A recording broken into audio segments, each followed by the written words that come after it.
بسم اللہ الرحمن الرحیم۔ ہدایہ فاصل فی الغسل، غسل کے حوالے سے یہ فصل ہے۔ اس میں جو پہلا سوال ہے وہ یہ ہے کہ غسل کے فرائض کتنے ہیں۔ غسل کے 3 فرائض ہیں: کلی کرنا، ناک میں پانی چڑھانا اور پورے جسم پر ایک مرتبہ پانی بہانا۔ اور امام شافعی کہتے ہیں کہ غسل کے اندر صرف ایک فرض ہے، وہ کہتے ہیں کہ پورے جسم پر ایک مرتبہ پانی بہانا یہ صرف فرض ہے۔ یعنی امام ابو حنیفہ کے نزدیک 3 فرائض ہیں، جبکہ امام شافعی کے نزدیک ایک فرض ہے۔ یہ دوبارہ پھر سے سن لیں، امام شافعی آپ کہتے ہیں کہ غسل کے اندر ایک فرض ہے، اور امام ابو حنیفہ کہتے ہیں غسل کے اندر 3 فرض ہیں۔ اب دلائل کیا ہیں؟ دلائل پہ آتے ہیں۔ دلائل میں سے امام شافعی جو دلیل دیتے ہیں وہ یہ کہتے ہیں کہ نبی اکرم صلی اللہ تعالیٰ علیہ وسلم نے فرمایا کہ 10 چیزیں سنت میں سے ہیں۔ جب نبی پاک نے ان 10 چیزوں کو ذکر کیا تو ان میں یہ بھی فرمایا کہ کولی کرنا اور ناک میں پانی چڑھانا۔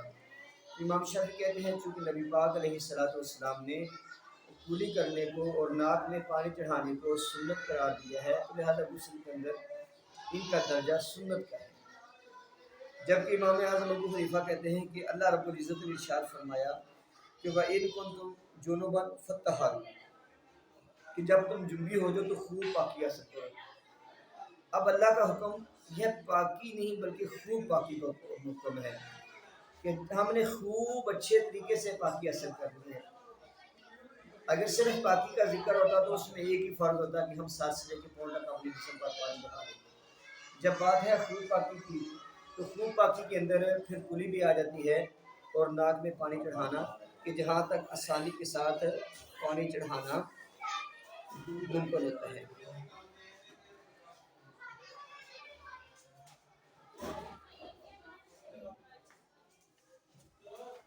اور پھر جو امام شافعی نے جو حدیث بیان کی کہ نبی پاک صلی اللہ علیہ وسلم نے فرمایا کہ 10 چیزیں سنت سے ہیں، ان 10 چیزوں میں ایک چیز کلی کرنا اور ناک میں پانی چڑھانا ہے۔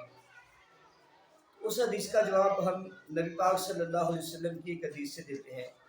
آقا علیہ السلام نے فرمایا انہما فردان فی الجنابۃ سنتان فی الغسل، کہ کولی کرنا اور ناک میں پانی چڑھانا یہ غسل کے اندر فرض ہیں اور وضو کے اندر سنت ہے۔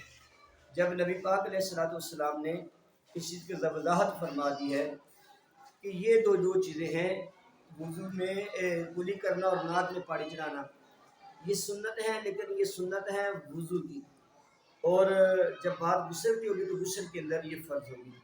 المقصد یہ غسل کے 3 فرائض ہیں، اور 3 فرائض کی دلیل 2 چیزیں ہیں، ایک قرآن پاک اور ایک سنت ہے۔ قرآن پاک میں ہے خوب پاکی حاصل کرو، تو خوب پاکی کا مطلب یہ ہے کہ جہاں تک پانی پہنچانا یا چڑھانا ممکن ہو وہاں تک پانی پہنچائیں اور چڑھائیں۔ منہ کے اندر کو بھی دھونا ممکن ہے، ناک کو بھی دھونا ممکن ہے، لہٰذا ان کو ہم اندر سے بھی دھوئیں گے۔ اور دوسری بات آقا علیہ السلام کا فرمان کہ کلی کرنا اور ناک میں پانی چڑھانا یہ غسل کے لیے تو غسل کے اندر تو فرض ہے، لیکن وضو کے اندر سنت ہے۔ اور غسل کی سنتیں کیا ہیں؟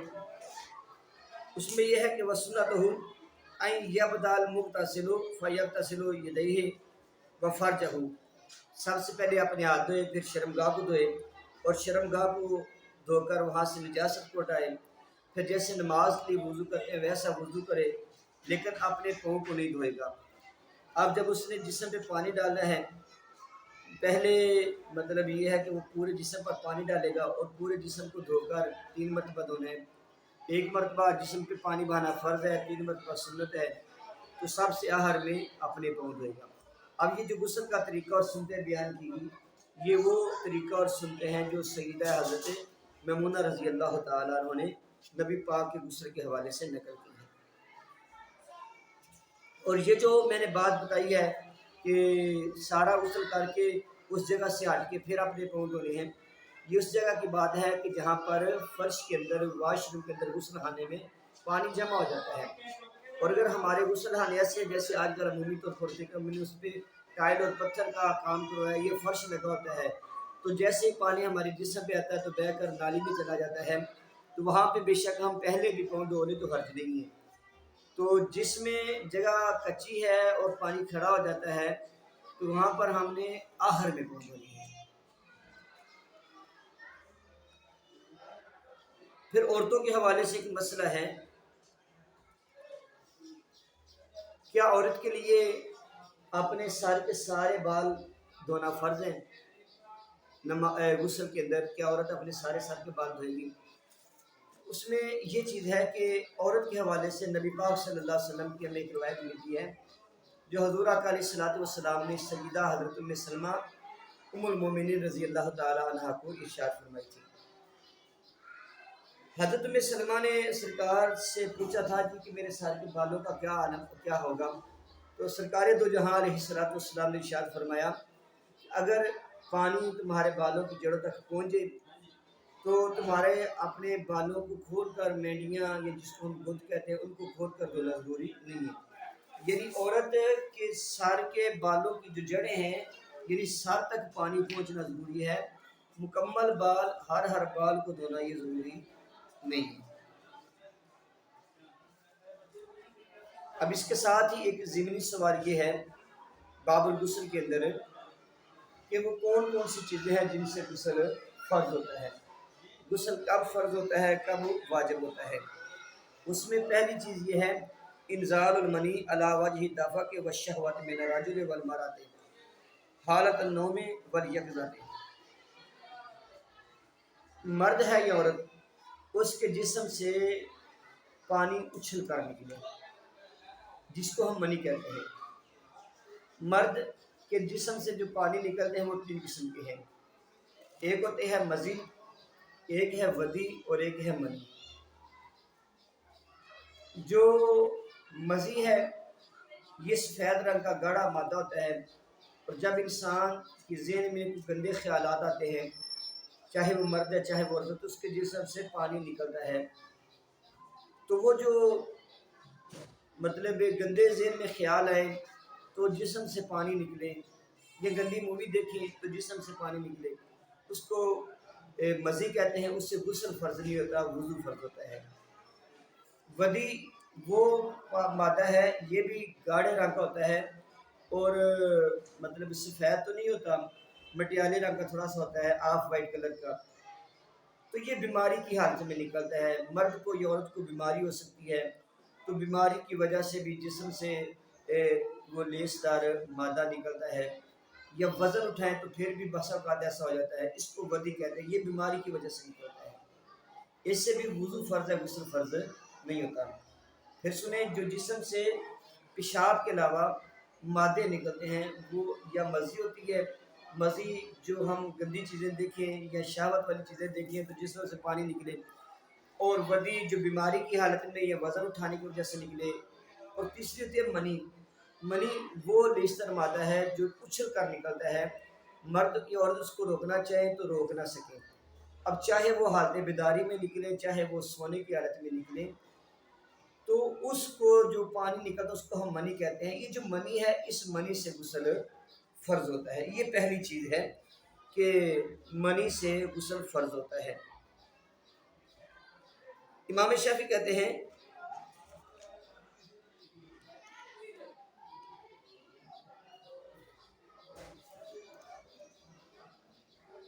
کہ جو بھی لیستر مادہ جسم سے نکلے اس سے غسل واجب ہو جاتا ہے، چاہے وہ منی ہے چاہے وہ مزی ہے چاہے وہ ودی ہے، جو بھی لیستر مادہ جسم کے اندر سے نکلتا ہے اس سے غسل فرض ہو جاتا ہے۔ اور وہ نبی پاک صلی اللہ علیہ وسلم کی ایک روایت بطور دلیل پیش کرتے ہیں، کہتے ہیں الماء من الماء یعنی ایل غسل من المنی، کہ جب بھی منی نکلے گی پانی نکلے گا جسم سے لیستر اس سے غسل فرض ہو جاتا ہے۔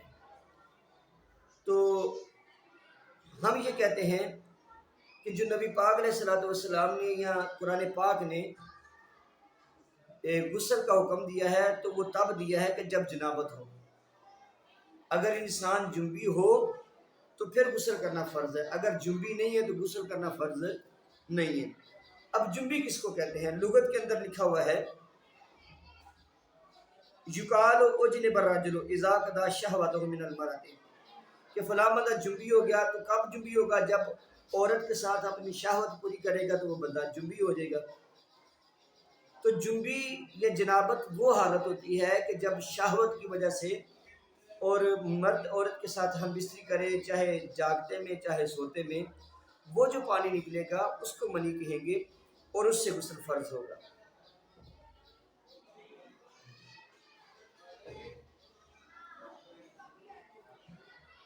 اور آگے ایک اور مسئلہ ہے اسی مسئلے کے ضمن میں کہ بعض اوقات انسان کو شہوت کے ساتھ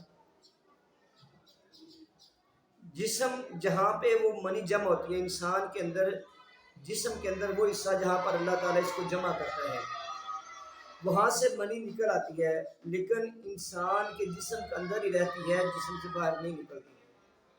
تو اب کیا اس پر غسل فرض ہوگا یا غسل فرض نہیں ہوگا؟ اس میں طرفین سے مراد امام ابو حنیفہ اور امام محمد کہتے ہیں اگر منی اپنے ٹھکانے سے نکل آئی لیکن عضو کے اندر ہے، جسم سے باہر نہیں نکلی، تو غسل فرض نہیں ہے۔ اور ابو یوسف کہتے ہیں کہ نہیں، طرفین کہتے ہیں کہ جب وہ اپنے مستقر سے چل پڑی اب غسل فرض ہو گیا، چاہے جسم سے باہر نکلی ہے یا نہیں نکلی۔ لیکن حضرت امام ابو یوسف کہتے ہیں کہ جب تک وہ جسم سے باہر نہ نکلے تب تک غسل فرض نہیں ہوگا۔ اور اس کے بعد اگلا مسئلہ ہے والتقاء الختانین، مرد اور عورت کی شرمگاہ کا آپس میں بغیر پردے کے مل جانا۔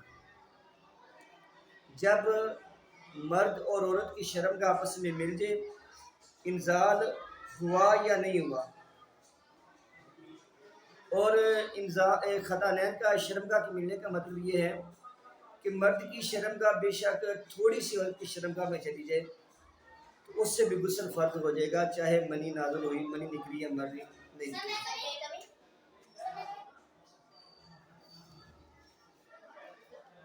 ایسے ہی اگر مطلب دوبر کے اندر پچھلے مقام پہ کسی کی شرمگاہ چلی جائے، وہ ذکر چلا جائے، تو اس صورت کے اندر بھی مطلب یہ ہے کہ نماز وضو جو ہے اور غسل ٹوٹے گا، غسل کرنا فرض ہو جائے گا۔ اب ایک اور مسئلہ ہے، یہ تو ہم نے اس سے پہلے پڑھا کہ غسل کب فرض ہوتا ہے۔ اب ایک مسئلہ یہ ہے کہ کب غسل کرنا سنت ہے، وہ کون سے مواقع ہیں جن مواقع پہ غسل کرنا سنت ہے۔ تو نبی صلی اللہ علیہ وسلم کی جو سنت ہے اس میں پہلی چیز یہ ہے جمعے کے لیے غسل کرنا، عیدین چھوٹی اور بڑی عید کے لیے غسل کرنا، عرفہ یعنی 8 ذو الحج کو غسل کرنا، احرام باندھنے سے پہلے غسل کرنا۔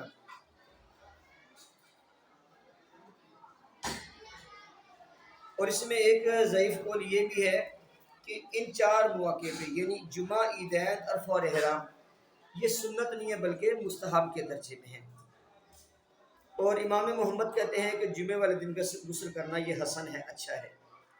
اور امام مالک کہتے ہیں کہ جمعے کا غسل کرنا واجب ہے، اور امام مالک یہ دلیل دیتے ہیں حضور نے فرمایا من اتی الجمعۃ فلیغتسل، کہ جو جمعے کا دن پایا تو جمعے کے دن غسل کرے۔ تو امام مالک کہتے ہیں کہ یہ فلیغتسل یہ امر کا صیغہ اور امر وجوب کے لیے ہے، تو لہذا جمعے والے دن نہانا واجب ہے۔ تو ہم کہتے ہیں جو حناف ہے کہ جمعے والے دن نہانا واجب نہیں ہے، سنت ہے۔ اس کی دلیل یہ ہے کہ حضور نے فرمایا وَمَن تَوَضَّأَ يَوْمَ الْجُمُعَةِ فَبِهَا وَنِعْمَتْ، کہ جس بندے نے جمعے والے دن وضو کیا تو اس نے اچھا کیا، ٹھیک ہے، اور بہتر بات ہے۔ وَمَنِ اغْتَسَلَ فَهُوَ أَفْضَلُ، اور اگر بندہ جمعے والے دن غسل کرے تو یہ اس کے لیے افضل ہے۔ اب پھر بات ہوئی کہ جو آقا علیہ السلام نے حکم فرمایا کہ جو جمعے کا دن پائے وہ غسل کرے، تو حناف اس کا جواب دیتے ہیں کہ یہ حدیث منسوخ ہو چکی ہے۔ یہ ابتدائی حکم یہی تھا کہ غسل کرنا جمعے والے دن ہر حال میں ضروری ہے، بعد میں جب حضور نے فرمایا وضو کر لے تو اچھی بات ہے، اور اگر نہا لے تو یہ افضل ہے۔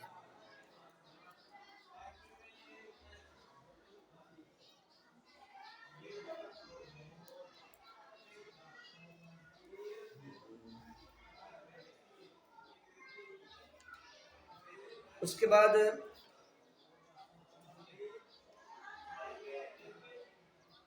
مزی اور ودی کے حوالے سے میں کہہ چکا ہوں کہ ان میں غسل نہیں ہے، ان میں وضو ہے، کیونکہ نبی پاک صلی اللہ علیہ وسلم نے فرمایا کل فہل یمضی وفیہ الوضو، ہر جوان مرد میں جو مزی آتی ہے اس میں وضو ہے۔ اور ودی کیا ہے؟ الغلیظ من البول یتعقب الرقیق منہ خروجا، کہ پیشاب کرنے کے بعد جو لیستر مادہ نکلتا ہے وہ ودی ہے۔ اس میں بھی مطلب یہ ہے کہ غسل مزی اور ودی میں غسل فرض نہیں ہوتا۔ تو یہ غسل کا باب مکمل ہوا۔